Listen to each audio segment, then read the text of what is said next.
orang yang menyembah matahari disebut dengan Shinto, agama Shinto. Agama Shinto itu agama menyembah matahari. Jadi mereka menyembah matahari karena yang pertama, matahari sangat banyak manfaat bagi manusia. Bahkan matahari itu tidak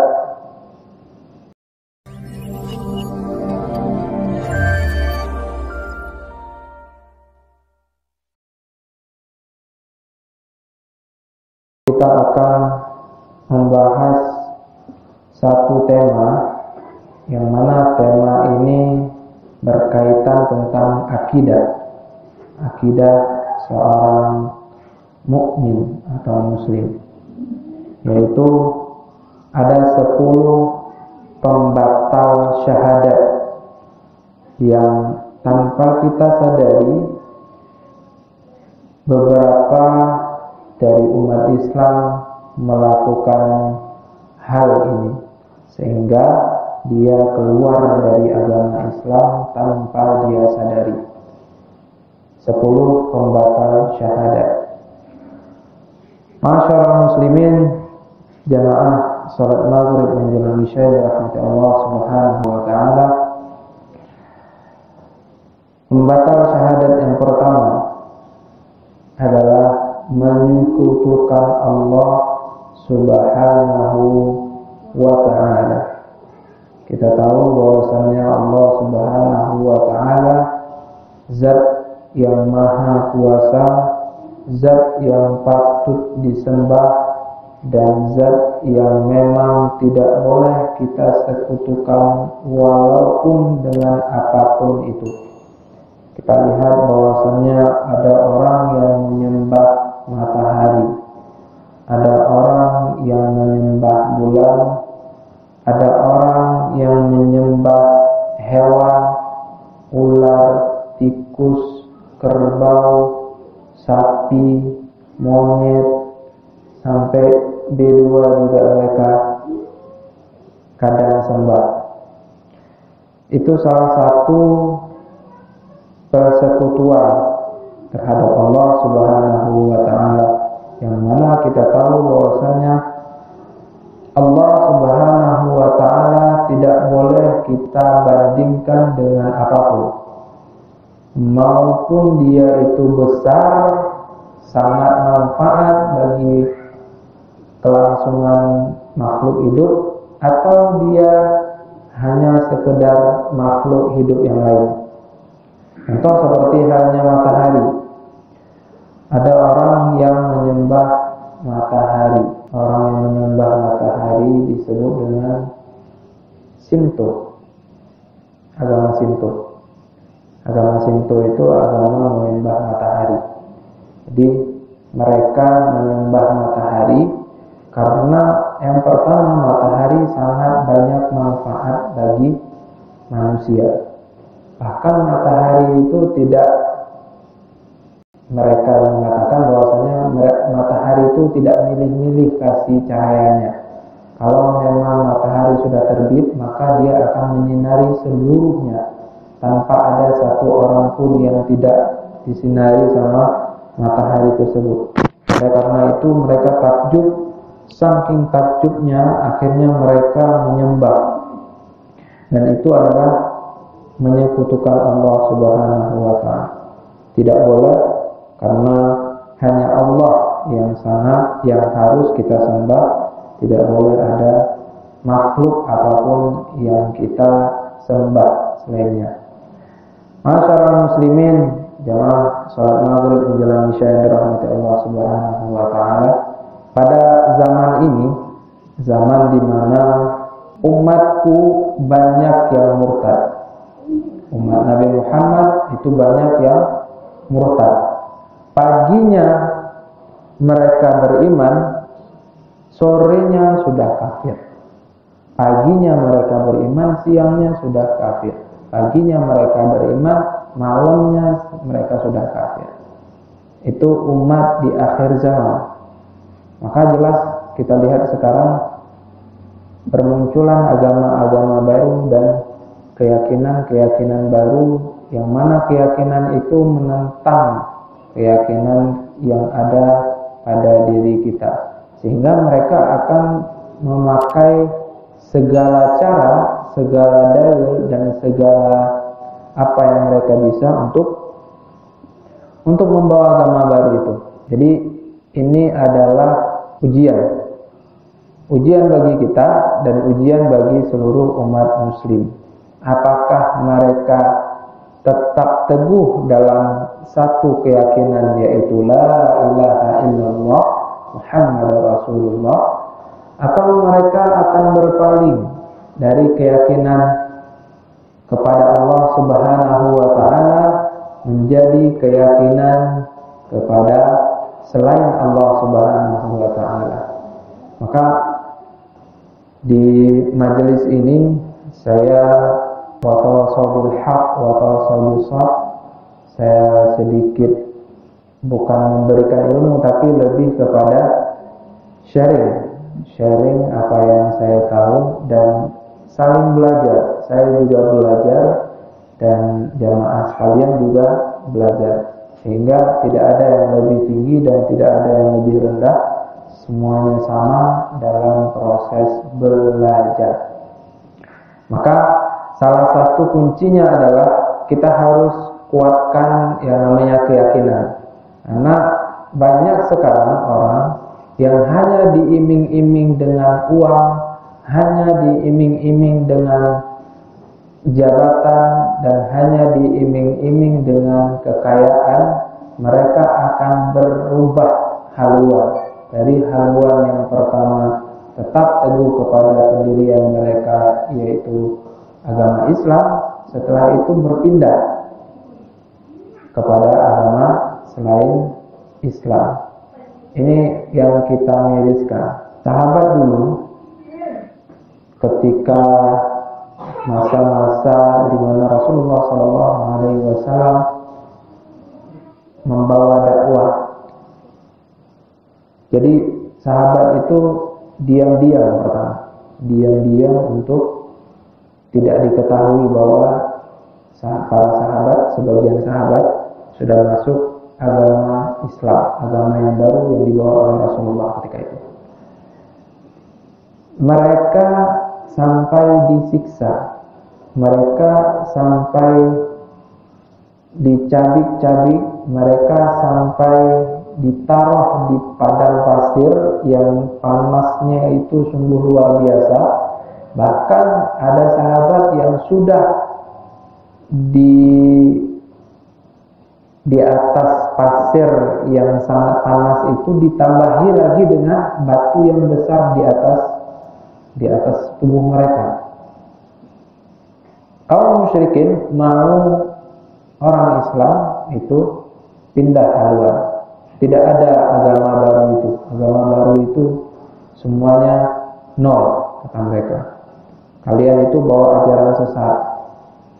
Padahal mereka sudah yakin bahwasanya Nabi Muhammad datang untuk membawa agama Islam, agama yang baru ketika itu. Nah, mereka padahal baru beberapa bulan atau baru beberapa tahun saja sudah keyakinannya sangat kuat. Sampai-sampai sahabat Bilal itu ditaruh di tengah-tengah padang pasir yang teriknya subhanallah.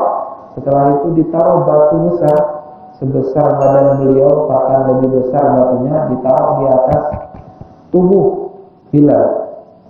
Tapi Bilal mengatakan ahad, tetap tidak ada pendiriannya yang sudah diancam sebegitu rupa, sudah disiksa sebegitu rupa, tapi mereka tetap berpegang teguh. Padahal agama Islam itu belum lama datangnya, tapi keyakinan mereka itu sangat teguh, sehingga mereka juga bisa merasakan hasil dari keteguhan mereka di surga nanti.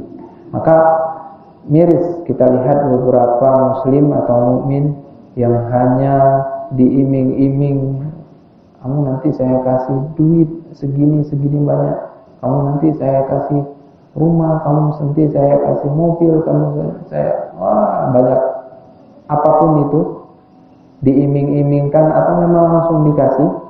Setelah itu kita menanggalkan keimanan kita hanya dengan berupa harta yang tidak seberapa itu. Maka oleh karena itu kita harus tancapkan fondasi itu dulu di hati kita. Setelah itu baru kita ajarkan kepada anak-anak kita, supaya nanti apa? Anak-anak kita itu jangan kayak kerupuk, kena air langsung menciut. Enggak. Itu keimanan seperti halnya sarang laba-laba. Sarang laba-laba itu kita nggak sengaja aja kena sama kita, hancur, berantakan. Jangan sampai keimanan kita itu seperti halnya sarang laba-laba. Dan jangan sampai keimanan kita itu tergadaikan seperti halnya kerupuk kena air. Jangan. Kita harus sekuat baja yang mana dihantam beberapa kali pun dia tetap berdiri kokoh dan tidak berubah sama sekali. Ma'asyiral muslimin, jamaah salat maghrib menjelang isya dirahmati Allah Subhanahu wa taala. Lalu yang kedua, menjadikan sesuatu atau apapun itu, mau benda atau makhluk, sebagai perantara kita. Ini adalah salah satu kesyirikan juga. Jadi menyekutukan Allah, setelah itu menjadikan sesuatu makhluk itu jadi bahan sembahan atau perantara, bahwasanya dia itu adalah bisa membawa kebaikan atau kemudaratan bagi kita, dan itu adalah masuk dalam kategori syirik, dan dia termasuk dalam pembatal syahadat. Orang yang menyatakan bahwa sesungguhnya guruku levelnya manusia tertentu misalkan, atau sahabatku itu dia itu tidak tersentuh dengan syariat Islam, artinya dia itu lebih tinggi derajatnya daripada syariat Islam. Jadi dia itu seperti masuk ke tangga, di mana ketika kita melangkah ke tangga-tangga tertentu, maka seluruh syariat itu tidak perlu lagi kita lakukan. Misalkan ke tangga 10, sudah sampai ke tangga 10, udah kita seperti halnya bos, tidak perlu kerja lagi. Seperti halnya kita seorang yang besar, nabi, nggak perlu lagi kita beribadah seperti itu. Itu adalah salah satu juga kesyirikan, dan itu juga membatal syahadat kita. Itu sering juga terjadi. Ada orang yang mengatakan misalnya, oh guru saya itu adalah seperti ini, beliau itu bisa menghilang di depan mata saya, sholatnya itu langsung ke Makkah Mukarramah, seperti itu. Dan kita terlalu mengagung-agungkan mereka, itu juga tidak boleh. Sehingga seperti halnya manusia, dia beraktivitas seperti kita, cuman dia lebih bertakwa dari kita. Itu saja. Jangan kita lebih-lebihkan sehingga seakan-akan dia itu tidak mukallaf lagi, dia itu tidak dibebani oleh hukum syariat lagi. Oh dia kan sudah bisa, nggak perlu lagi puasa. Oh dia kan sudah ada derajat tertentu, dia itu sudah melebihi wali, jadi dia nggak perlu lagi sholat, seperti itu dan lain sebagainya. Itu juga salah satu pembatal syahadat kita, yang mana itu dilarang dalam syariat kita, yaitu syariat Islam. Selanjutnya, tidak mengkafirkan orang musyrik. Nah, orang musyrik itu ini juga apa ya? Istilahnya kita memang tahu orang itu adalah orang kafir, tapi kita nggak berani bilang dia kafir. Itu salah. Kalau seandainya kita tahu dia kafir, tahu dia musyrik, sudah, berarti dalam hati kita itu dia kafir. Tapi nggak boleh serta-merta kita bilang kamu kafir, kamu ini, kamu itu. Nggak mesti seperti itu juga. Artinya dalam keyakinan kita, keyakinan dia itu adalah salah, dan itu adalah kesalahan yang memang harus kita perbaiki. Kita perbaiki dari hal dianya, bukan dari kitanya. Artinya kalau memang kita yakin bahwasannya dia itu adalah agama yang sama benar dengan Islam, berarti kita salah. Itu juga pembatal daripada syahadat kita. Maka jangan sekali-kali kita bilang ada orang yang memang musyrik, terus kita bilang, oh dia kan percaya sama ini, ya dia berarti baik juga. Gak boleh, karena memang tidak ada kebaikan dalam kemusyrikan. Tidak ada kebaikan dalam kemusyrikan. Menyekutukan Allah itu tidak ada kebaikan. Jadi jangan salah kaprah. Takut kita mengatakan bahwasanya orang itu kafir. Takutnya apa? Takut nggak enak sama orang. Itu salah juga. Artinya kita nggak boleh serta-merta kita bilang kamu kafir, nggak juga. Tapi kita juga tidak meyakini bahwasanya agama mereka itu benar, seperti itu. Sehingga kita terhindar daripada percaya bahwasanya agama kafir itu adalah lebih baik dari agama Islam. Seperti itu.